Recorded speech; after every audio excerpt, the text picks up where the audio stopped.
Make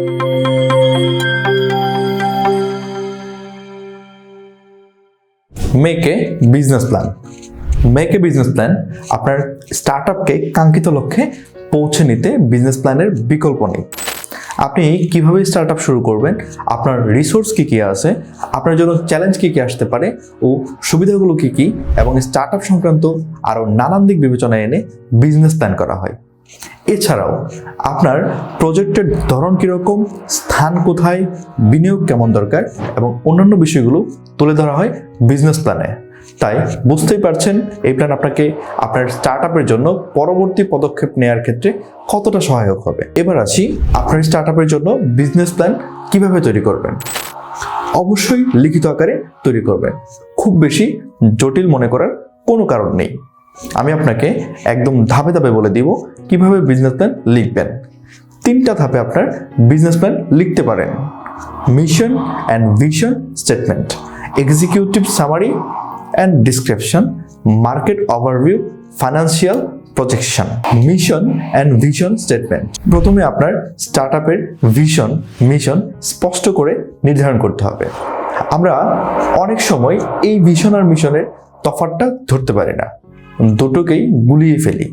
কিন্তু এই দুটি টার্মের মধ্যে বিস্তর পার্থক্য রয়েছে।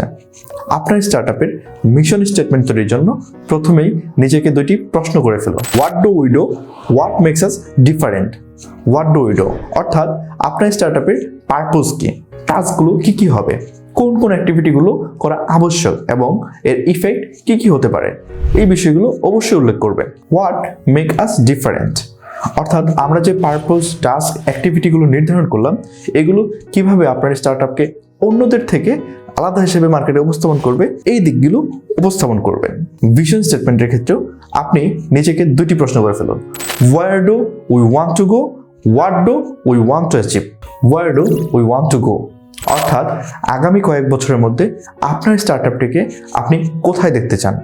এখানে কোথায় বলতে আপনার স্টার্টআপের পজিশনকে বোঝানো হয়েছে, মানে মার্কেটে আপনার স্টার্টআপের ভ্যালু কি থাকবে। What do we want to achieve অর্থাৎ আপনি কীরকম রেভিনিউ জেনারেট করতে চান কিংবা আপনার পণ্য বা সেবা কত মানুষের উপর প্রভাব ফেলবে ইত্যাদি। এক্সিকিউটিভ সামারি অ্যান্ড ডিসক্রিপশন আপনার এই স্টার্টআপ তৈরির পটভূমি বা কারণ উল্লেখ করতে হবে। আপনার ম্যানেজমেন্ট টিমে কারা রয়েছে অর্থাৎ আপনার প্রতিষ্ঠানটির পরিচালক পরিষদে কারা রয়েছে তা অবশ্যই উল্লেখ করতে হবে এবং সেই সাথে তাদের যোগ্যতা এবং অভিজ্ঞতাও উল্লেখ করতে হবে। আপনার স্টার্টআপের ধরন ব্যাখ্যা করতে হবে, পাশাপাশি আপনার পণ্য বা সেবা সম্পর্কেও উল্লেখ করতে হবে। এই পণ্য উৎপাদন, বিপণন এবং বিক্রয় প্রক্রিয়াও একদম স্পষ্টভাবে তুলে ধরতে হবে। মার্কেট ওভারভিউ বিজনেস প্ল্যানে আপনার স্টার্টআপের টার্গেট মার্কেট, ওই মার্কেটের ধরন ইত্যাদি উল্লেখ করতে হবে। এছাড়াও কাস্টমার সেগমেন্টেশন একদম স্পষ্ট করে লিখতে হবে। এছাড়াও টার্গেট মার্কেটে আপনার কম্পিটিটর কারা, তাদের চেয়ে আপনি কেন, কি কারণে, কিভাবে এগিয়ে থাকবেন সেগুলো সুনির্দিষ্টভাবে উল্লেখ করতে হবে।